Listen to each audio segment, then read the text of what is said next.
हो यहाँ? आपको यह स्थान छोड़ना होगा। क्यों?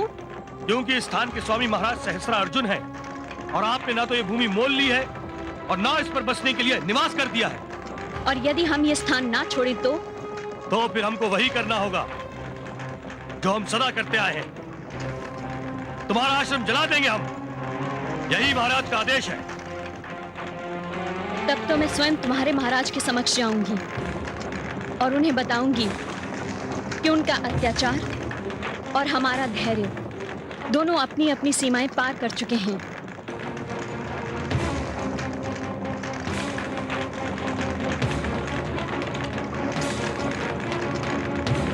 रेणुका, आप चिंता ना करें स्वामी, मैं शीघ्र लौट आऊंगी।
आप नहीं चाहती कि आश्रम को आग लगा दी जाए? कौन चाहेगा राजन कि उसके परिश्रम को नित दिन अग्नि ज्वाला की भेंट चढ़ाया जाए? तो एक काम कीजिए, एक दिन हमारे राजभवन आइए। हो सकता है कि ऋषि और हमारे बीच कोई संधि का मार्ग निकल आए। आप नहीं जानती देवी कि आपके प्रति हमारे मन में एक विशेष स्थान है। आप समझे नहीं ऋषिवर। हम अच्छी तरह जानते हैं कि देवी रेणुका एक राजकन्या है, उसका संबंध राजवंश से है। इस कारण वो आपकी तुलना में हमारे वर्ग के अधिक निकट है। यदि आप अब भी नहीं समझे ऋषिवर, तो कभी नहीं समझ पाएंगे। तो फिर आप ही समझा दीजिए ना राजन। कोई आवश्यक नहीं ऋषिवर कि हर बात हर एक की समझ में आ जाए। समझने वाले स्वयं ही समझ लेते हैं। कोई आवश्यक नहीं ऋषिवर कि हर बात हर एक की समझ में आ जाए। समझने वाले स्वयं ही समझ लेते हैं।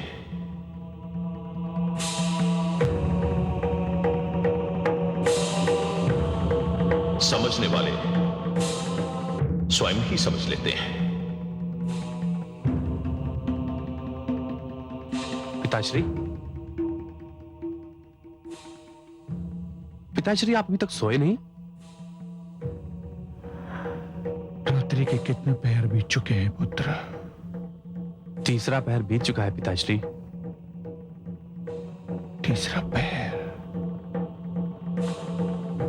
पहर भी बीत चुका है।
क्या मैं कोई स्वप्न तो नहीं देख रहा देवी?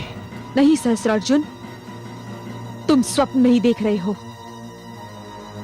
तुम्हारे समक्ष मैं ही खड़ी हूं, ऋषि जमदग्नि की पत्नी रेणुका।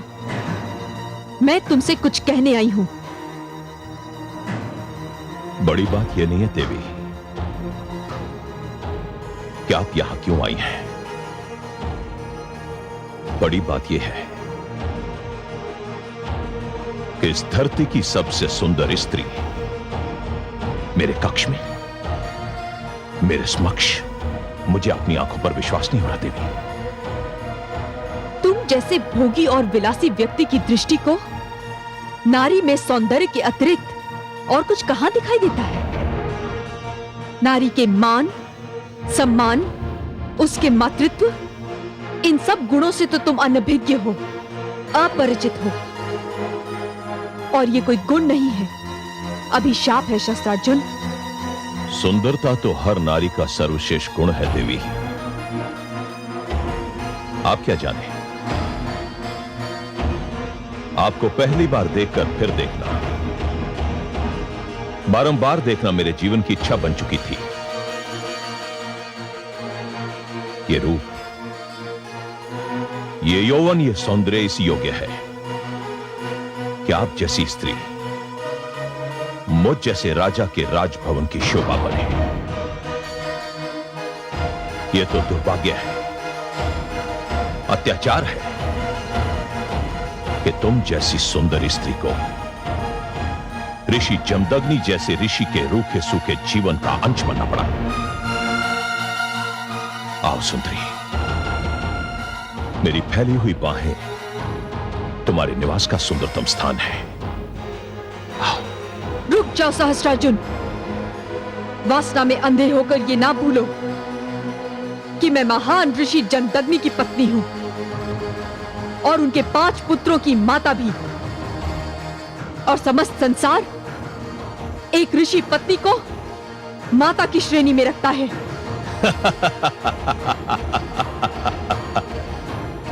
सहस्त्रार्जुन उस स्त्री के अतिरिक्त जिसने उसे जन्म दिया है,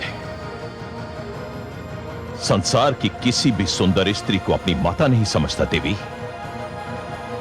और तुम जैसी सुंदरी को माता समझना सौंदर्य का अपमान होगा, महापाप होगा। आओ देवी, आओ, आओ देवी।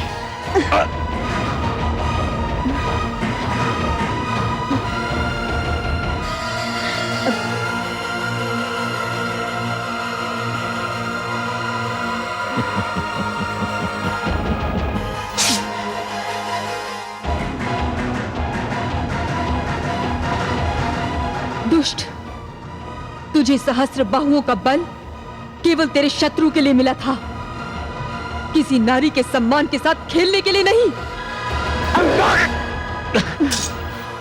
मैं चाहती तो तेरा वध भी कर सकती थी सहस्त्रार्जुन, किंतु मेरे पति को ये स्वीकार नहीं होगा। मेरी तलवार से आज तुझे जो घाव लगा है, उसका रक्त आज जीवन बहता रहेगा।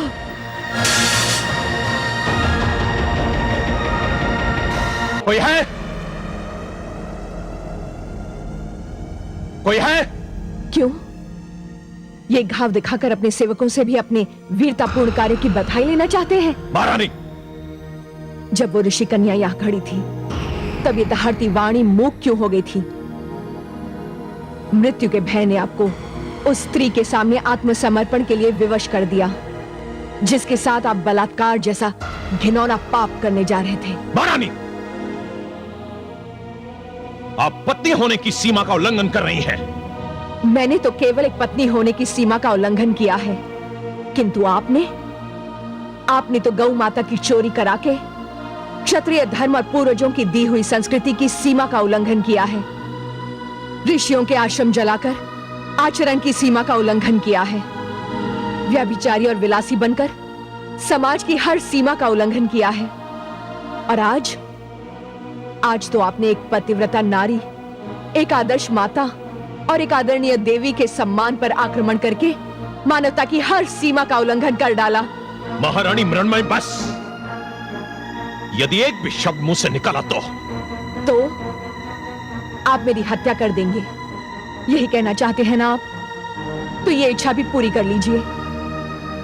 मैं स्वयं भी इस अपमानजनक जीवन से ऊब चुकी हूं, परंतु मेरी एक बात सुन लीजिए। आज आपने जो किया है, उसके क्या परिणाम होंगे, आप उसकी कल्पना भी नहीं कर सकते। मैंने यहां किसी को इसलिए पुकारा था कि वो मेरे घावों पर लेप लगाए, इसलिए नहीं कि वो मेरे घावों पर नमक छिड़के। जो घाव आपके शरीर पर है, उसका तो उपचार संभव है, किंतु जिस घाव से आपकी आत्मा आहत है, उसका कोई उपचार नहीं। महारानी, हाथ क्यों रोक लिया स्वामी? काश आज आपने मुझे इस जीवन से मुक्ति दे दी होती, जो एक लाचार नारी के अश्रुओं में भीगा हुआ है। विश्वास कीजिए, मृत्यु इस जीवन से कहीं श्रेष्ठ है, जो संतों को पीड़ित, नारियों को दुखी और शिशुओं को रोते देखकर भी कुछ नहीं कर सकता। आज मुझे अपने समस्त दुखों से मुक्ति मिल गई होती।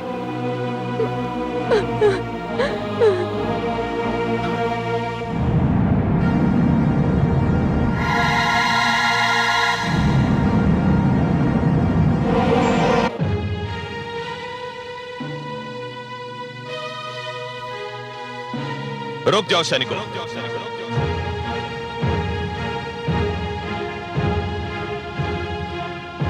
तो एक काम कीजिए, एक दिन हमारे राजभवन आइए। हो सकता है कि ऋषि और हमारे बीच कोई संधि का मार्ग निकल आए।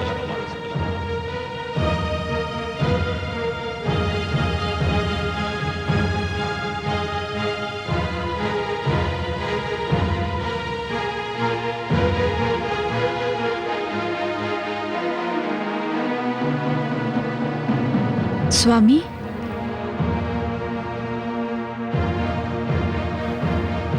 कहां थी तुम?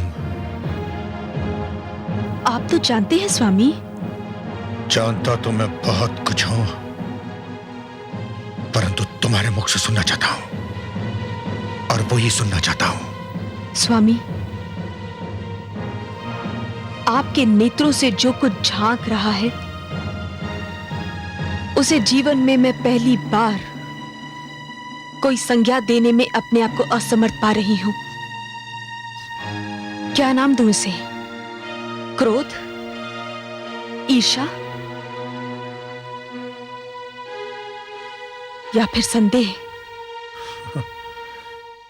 तुमने भी जीवन में जो किया है, पहली बार मैं उसे कोई नाम नहीं दे पा रहा हूं। मैं समझी नहीं स्वामी। जब पुरुष के लिए कहा जाता है कि रात्रि को उसकी आंख चाहे कहीं भी लगे, भोर को खुलनी अपनी ही शैया पर चाहिए, तब तो यह सिद्धांत स्त्री पर और कठोरता से लागू होता है। स्वामी, मैं जानती हूँ मुझे थोड़ा विलंब हो गया है, किंतु विलंब नहीं, पूरी रात बीत चुकी है। मैं क्षमा चाहती हूँ स्वामी, किंतु आप तो जानते ही हैं मैं कहाँ गई थी और क्यों गई थी। कहां गई थी ये भली भांति ज्ञात है मुझे, परंतु क्यों गई थी इस प्रश्न ने मुझे असमंजस में डाल दिया है। स्वामी, आप कहना क्या चाहते हैं? मैं कहना नहीं चाहता, केवल ये पूछना चाहता हूं कि पूरी रात आप उस दुष्ट शेष अर्जुन के पास क्या करती रही? स्वामी, आप मुझ पर संदेह कर रहे हैं स्वामी? ये मेरे प्रश्न का उत्तर नहीं है। आप मेरे पति हैं, मेरे स्वामी हैं, मुझसे प्रश्न करने का अधिकार है आपको, किंतु मैं आपकी पत्नी होने के साथ साथ सतीत्व का पालन करने वाली एक नारी भी हूं, और एक नारी के चरित्र पर लांछन लगाने का अधिकार आपको नहीं है स्वामी। मैं चाहती तो आपके हर प्रश्न का उत्तर दे सकती थी, किंतु नारीत्व के सम्मान की सौगंध अब नहीं दूंगी। क्यों? क्या इस कटु सत्य पर आधारित प्रश्न का उत्तर देते हुए तुम्हें लज्जा आ रही है? लज्जा नहीं आ रही है स्वामी। मैंने ऐसा कोई कार्य नहीं किया है जिस पर मुझे लज्जा आए। पति और पत्नी का संबंध एक ऐसी कोमल भावना पर आधारित होता है जिसका नाम विश्वास है,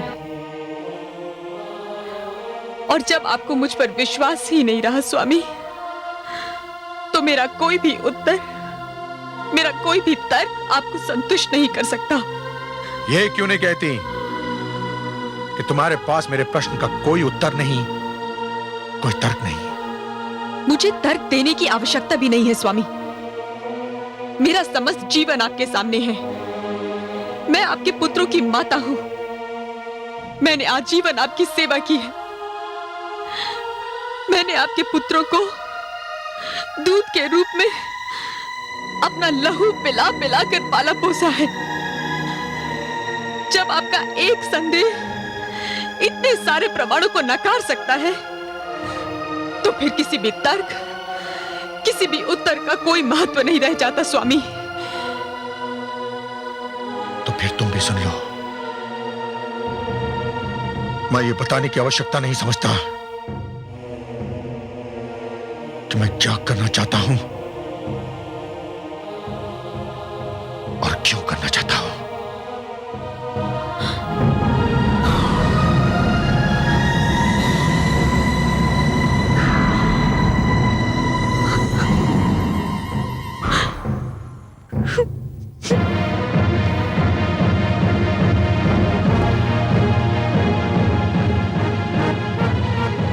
पुत्रों, तुम्हारी माता ने मेरे तुम्हारे समस्त परिवार के आदर सम्मान को धूल में मिला दिया है। उसने हम सबको लज्जा के सागर में डुबो दिया है। हम सब किसी को मुंह दिखाने के योग्य नहीं रहे। हम कुछ समझे नहीं पिताश्री। समझने की आवश्यकता भी नहीं है। आवश्यकता केवल इसकी है कि समस्त संसार ये जान ले कि एक ऋषि के परिवार के आदर सम्मान को धूल में मिलाने वाली स्त्री को क्या दंड मिलना चाहिए। पुत्रों, मैं तुम्हें आदेश देता हूं कि जाओ और अपनी माता का सिर इसी पल उसके धड़ से अलग कर दो। जाओ। ये क्या कह रहे हैं आप? क्या मैं किसी अपरिचित भाषा में बात कर रहा हूं? मैंने कहा कि वध कर दो उसका। वध कर दे? किंतु क्यों? मुझे तुम्हारी माता के चरित्र पर संदेह है। क्षमा करें पिताश्री, या तो आपसे कहने में कुछ भूल हो रही है या फिर हमसे सुनने में कुछ भूल हो रही है। ना तो मुझसे कहने में कोई भूल हो रही है और ना ही तुमसे सुनने में। सत्य तो यह है कि मुझे तुम्हारी माता के चरित्र पर अब विश्वास नहीं रहा। किंतु ये कैसे संभव है पिताश्री? क्या मेरी बात पर विश्वास नहीं है तुम्हें? किंतु हमें माताश्री के चरित्र पर भी विश्वास है। अर्थात तुमको मेरे कथन से मिथ्या की गंध आ रही है। नहीं पिताश्री, किंतु हमारी रगों में दौड़ते रक्त से आज भी माताश्री के मातृत्व की सुगंध उठ रही है, और ये सुगंध हमें ये बताने के लिए पर्याप्त है कि ये मातृत्व एक चरित्रवती स्त्री का है। दूसरे शब्दों में तुम चारों मेरे आदेश को नकार रहे हो, अपनी मर्यादा का उल्लंघन कर रहे हो, पाप कर रहे हो तुम लोग। पिताश्री, हमें ज्ञात है कि पिता की आज्ञा का पालन न करना पाप है, किंतु माता का वध करना भी महापाप है। किंतु कोई ना कोई पाप तो करना ही होगा। अब यह निर्णय ले लो कि तुम्हें कौन सा पाप करना है। मेरे प्रश्न का उत्तर क्यों नहीं देते? चुप क्यों हो? पिताश्री, यदि हमारे भाग्य में पाप करना लिखा है तो हम पहला पाप करेंगे, किंतु माताश्री का वध करके उनके रक्त से अपने हाथ रंगने का महापाप कदापि नहीं करेंगे पिताश्री। दुर्भाग्यशाली हो तुम, दुर्भाग्यशाली। अपराध किया है तुम चारों ने, और इस अपराध के लिए मैं तुम लोगों को जीवन भर क्षमा नहीं करूंगा। चले जाओ यहां से, दूर हो जाओ मेरी दृष्टि से।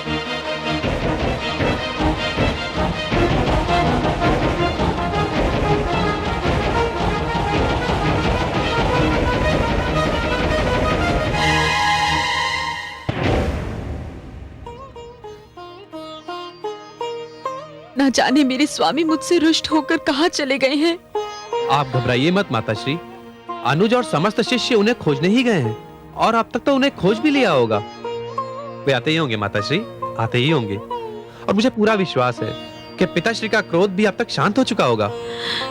पुत्र, मेरा दाया अंग भड़क रहा है, न जाने इसका क्या अर्थ है। माते, क्या हुआ पुत्र? स्वामी का पता चला? नहीं माताश्री, हम लोग दूर दूर तक देख आए हैं, उनका कोई पता नहीं। आप कहाँ जा रही हैं माते? द्वार पर। क्यों? जब तक मेरे स्वामी लौट कर नहीं आ जाते, मैं द्वार पर ही उनकी प्रतीक्षा करूंगी, चाहे इस प्रतीक्षा में एक युग ही क्यों ना बीत जाए।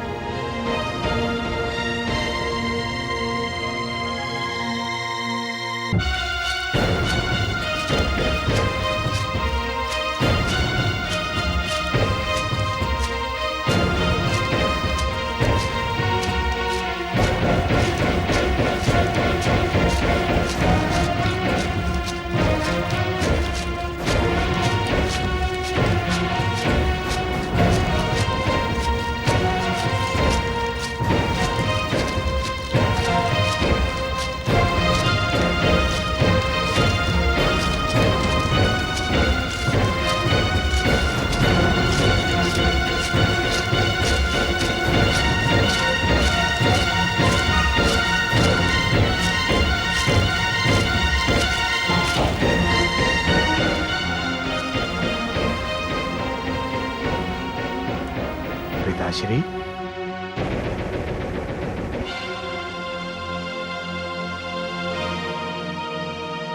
पिताश्री,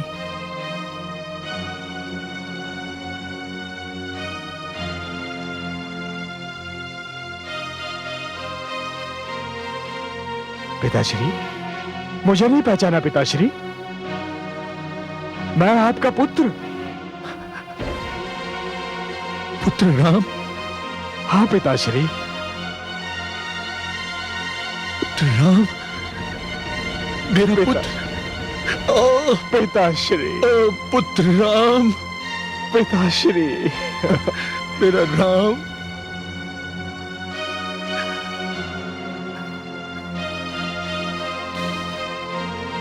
पुत्र राम, मेरा राम। किंतु पिताश्री, अब मेरे गुरुदेव महादेव ने मेरा नाम परशुराम कर दिया है। परशुराम?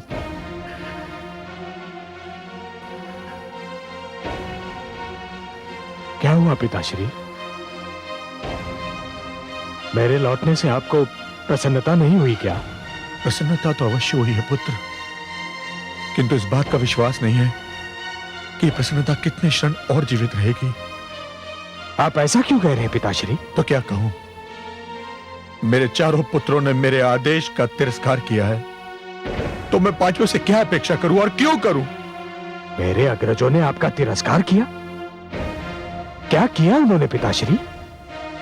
मैंने उन्हें कुछ करने का आदेश दिया था, परंतु उन्होंने नहीं माना। जीवन में पहली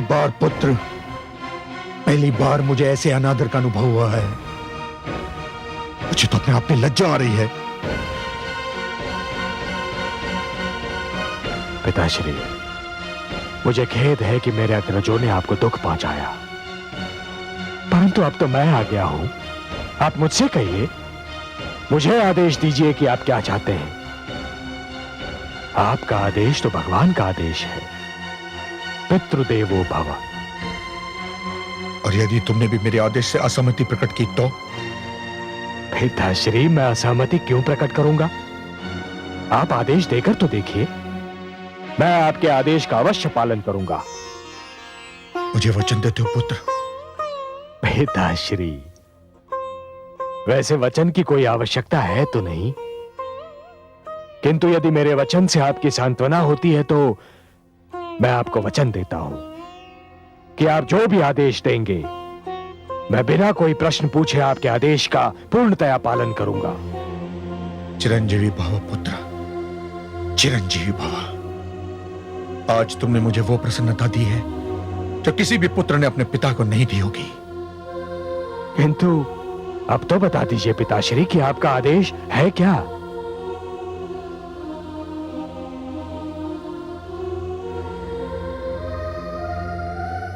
आश्रम चलो पुत्र, वहां तुम्हें सब कुछ बता दूंगा मैं।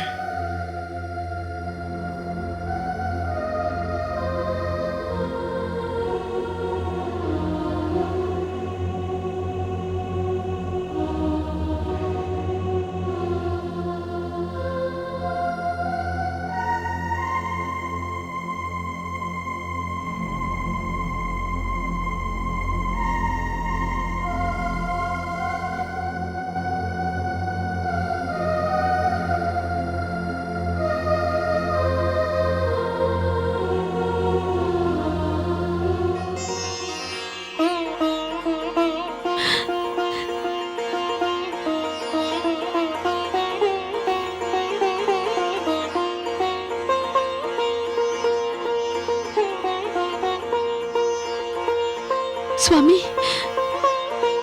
स्वामी आ रहे हैं, किंतु साथ में ये नवयुवक कौन है?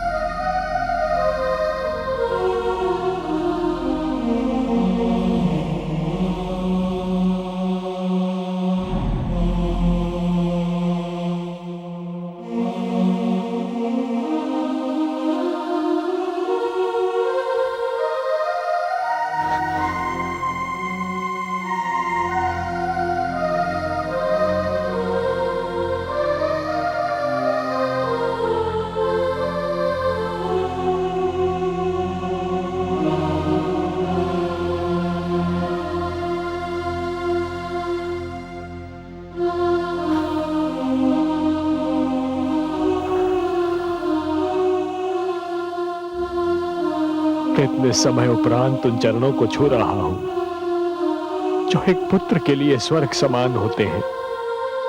हे माता, अपने पुत्र राम का प्रणाम स्वीकार कीजिए माता।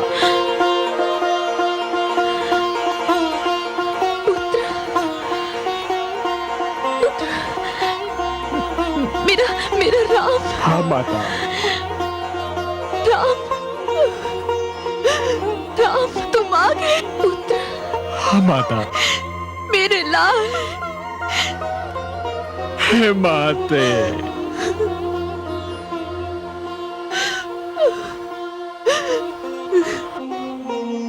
इसी क्षण के लिए तो मैं जी रही थी पुत्र। माता। हे माते।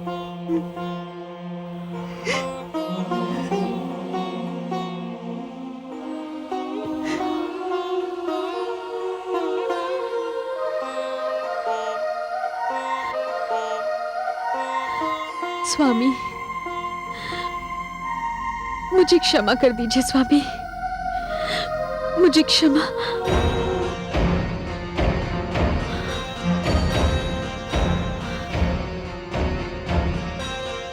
स्वामी,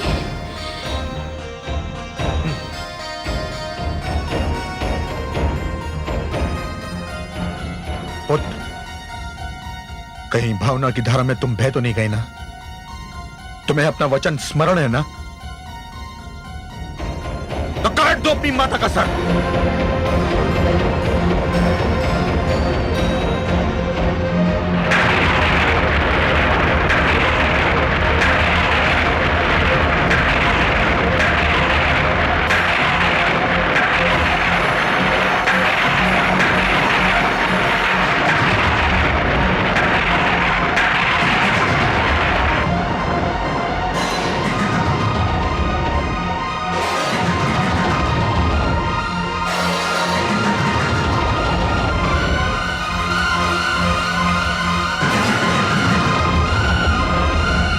मेरी आज्ञा का पालन करने में इतना विलंब क्यों? काट दो अपनी माता का सर।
हे परशु, तुझे मैं अपने गुरु शिव शंकर का दिया हुआ वरदान समझूं या अपने दुर्भाग्य का प्रतीक? तुझे मैंने पाया था मानवता के शत्रु सहस्रार्जुन का वध करने के लिए।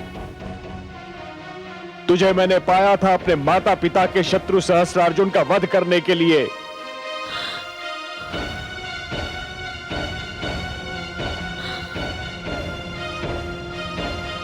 परंतु तेरा प्रथम प्रहार होगा उस माता पर जिसकी कोख से मैंने जन्म लिया,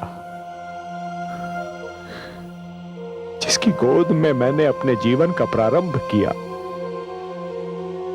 जिसके प्रेम के ऋण से मेरा रोम रोम बिंधा हुआ है, जिसका प्रेम मेरे जीवन की महानतम पूंजी है, जिसके चरण स्पर्श करने के लिए मैं वर्षों से तड़प रहा था। गुरुदेव, हे शिव शंकर, हे समस्त देवी देवताओं, हे समस्त ऋषिगण, आप सब साक्षी रहना कि मैं केवल अपना वचन निभा रहा हूं, केवल अपने पिता की आज्ञा का पालन कर रहा हूं।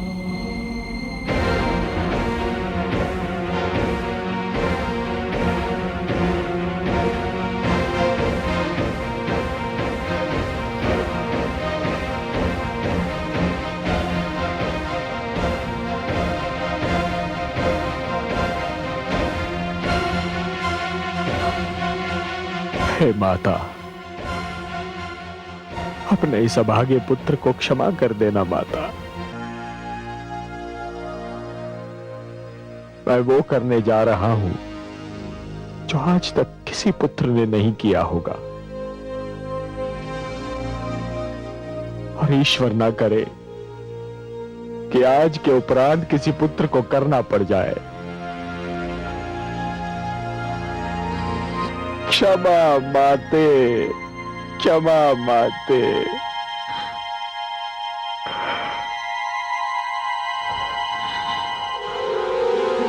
क्षमा माते,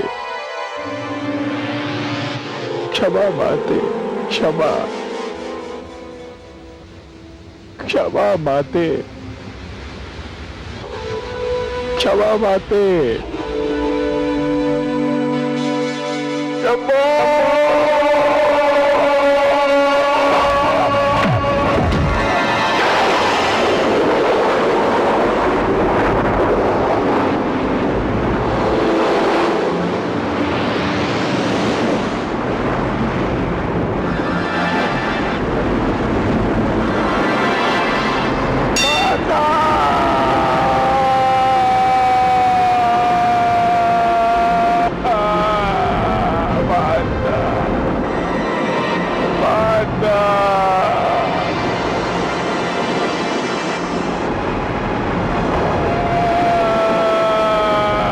जुग जुग जियो मेरे पुत्र, जुग जुग जियो।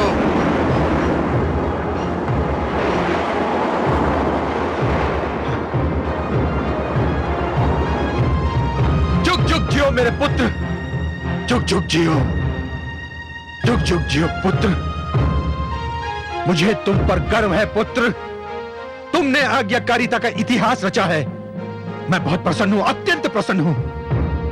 इस आज्ञाकारिता के पुरस्कार के रूप में आज तुम मुझसे कुछ भी मांग सकते हो, कुछ भी मांग लो पुत्र, जो चाहे मांग लो।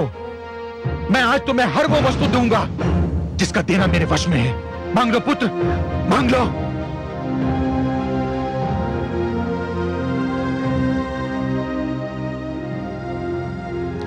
आप सत्य कह रहे हैं पिताश्री? क्या मैंने जीवन में कभी असत्य कहा है पुत्र? क्या चाहते हो तुम?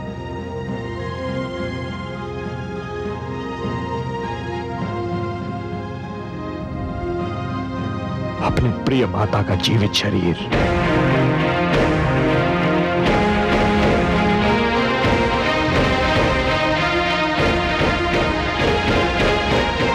क्या क्या कहा तुमने? मुझे मेरी जीती जागती माता दे दीजिए। वो माता जिसके बिना इस जीवन का हर पल मेरे लिए नर्क समान है। पिताश्री, मुझे अपनी माता के जीवन के अतिरिक्त और कुछ नहीं चाहिए, और कुछ नहीं चाहिए। अब चुप क्यों है पिताश्री? मैंने आपको आदेश पालन का वचन देने में एक क्षण का भी संकोच नहीं किया था। आप अपना वर देने में इतना संकोच क्यों कर रहे हैं? मैं संकोच नहीं कर रहा हूं पुत्र, परंतु सत्य तो यही है कि मैं इस वरदान के लिए तैयार नहीं था। मुझे समझने में देर लग रही थी पुत्र। तुमने मेरी आज्ञा का पालन किया और मुझे यह भी नहीं पूछा कि आज्ञा क्या है। तो फिर मुझे भी यह पूछने का अधिकार नहीं था कि वर का वचन देने से पहले ये पूछ सकता कि तुम क्या मांगोगे। मैं वचनबद्ध हो चुका हूं पुत्र, और तुम्हें तुम्हारे पुरस्कार से वंचित नहीं करूंगा, नहीं करूंगा।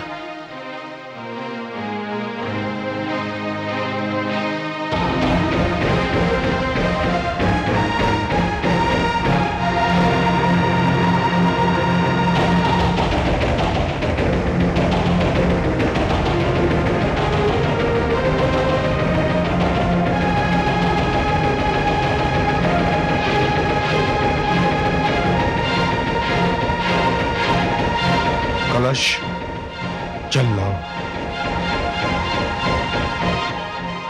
पिताश्री, जल।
स्वाहा स्वाहा।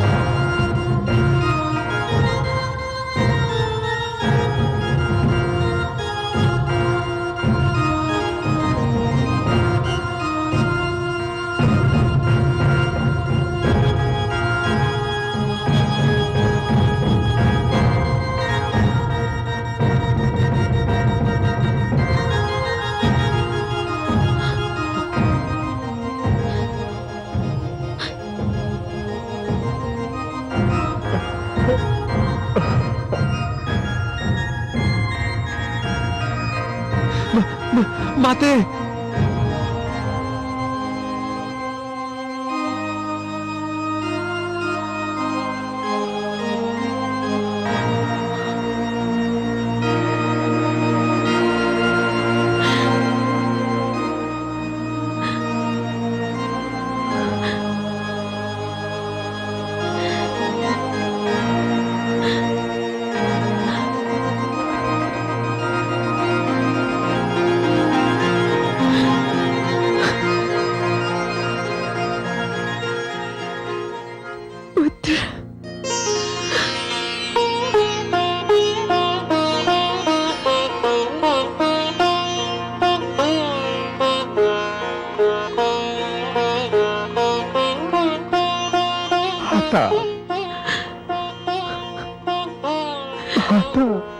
माता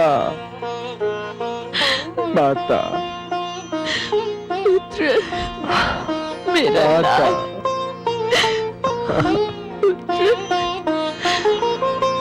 हे माता।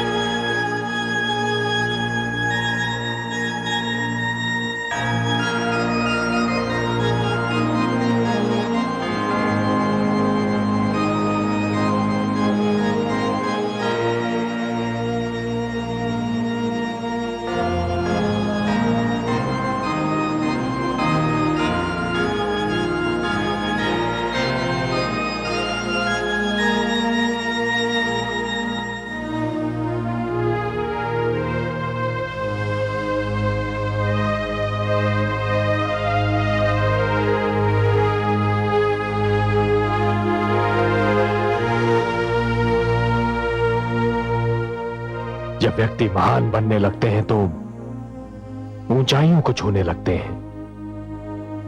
सारी सांसारिक बातें उसके लिए छोटी हो जाती हैं, उनका कोई महत्व नहीं रहता। ऋषि जमदग्नि तो महानता के शिखर पर पहुंच गए थे, तो आपसे यह कार्य कैसे हुआ पिताश्री?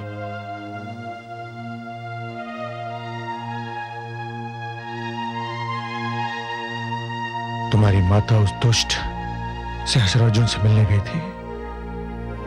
आने में उसे विलंब हुआ। जब मेरी नित्य की पूजा का समय भी समाप्त हो गया, तब धैर्य ने मेरा साथ छोड़ दिया और मुझे तुम्हारी माता के चरित्र पर संदेह होने लगा। जब आप जैसे गुरु, आचार्य और शास्त्रज्ञ अपनी पत्नी के चरित्र पर केवल इसलिए संदेह करने लगे कि वो केवल कुछ समय के लिए आपकी दृष्टि से ओझल हो गई थी, तो फिर साधारण पति पत्नी के बीच परस्पर सम्मान और विश्वास कभी प्रस्थापित नहीं हो पाएगा पिताश्री। तो क्या मेरा संदेह निराधार था? सर्वथा निराधार। इस बिना सिर पैर वाले संदेह का केवल एक ही आधार हो सकता है पिताश्री, कि मेरी माता एक नारी है, और नारी के चरित्र पर संदेह करना एक पुरुष के लिए बड़ा सहज होता है। नारी को आतंकित करने का एक बड़ा सरल उपाय है। पिताश्री, आप तो एक आचार्य हैं। सर्वसाधारण को परिवार की महत्ता, पारिवारिक संबंधों की आवश्यकता और गृहस्थ जीवन को शांतिमय बनाने का संदेश और उपदेश आप ही देते रहते हैं। यदि आप जैसे आचार्य ही नारी के चरित्र पर संदेह करने लगेंगे, तो नारी के लिए इस धरती पर जीना नरक समान हो जाएगा। किंतु पुत्र, आज मुझे बोलने दीजिए पिताश्री, आज मुझे बोलने दीजिए, के अनजाने में ही सही, परंतु जो दुर्भाग्यपूर्ण घटना घटी है उस घटना का मैं भी एक भागीदार हूं। नहीं पुत्र, इसमें तुम्हारा कोई दोष नहीं है। तुमने तो केवल आज्ञाकारिता का धर्म निभाया। आज्ञाकारिता हो या अपने पिता की आज्ञा का पालन करने का धर्म, फिर भी पिताश्री, किसी भी पुत्र को यह अधिकार कभी नहीं मिलना चाहिए कि वो अपने पिता की आज्ञा का पालन करने के लिए अपनी माता पर ही हाथ उठाए। मैंने आपका आदेश जाने बिना आपको वचन देने की भारी भूल की है। संदेह ने मेरी आंखों पर पट्टी बांधी थी पुत्र।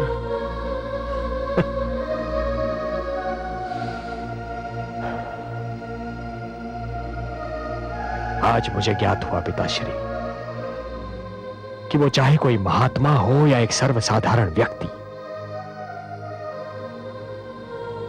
परंतु जहां बात एक नारी की आती है वो केवल एक पुरुष होता है।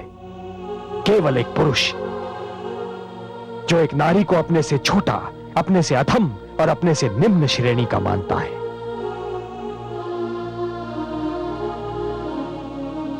अब भूल गए पिताश्री कि मेरी माता ने आपके लिए क्या क्या किया। वो एक राजकन्या थी। राजभवन के ऐश्वर्य में उनका जन्म और पालन पोषण हुआ था, परंतु केवल आपके प्रेम के कारण उन्होंने एक ऋषि की कुटिया को अपना घर संसार बना लिया। उस प्रेम, उस त्याग और उस स्नेह का यही पुरस्कार मिलना था उन्हें? नहीं पिताश्री, नहीं। यह अन्याय केवल मेरी माता के साथ नहीं हुआ है, यह अन्याय तो समस्त नारी जाति के साथ हुआ है। घोर अन्याय, अक्षम्य अन्याय। शंभो शंभो शंभो।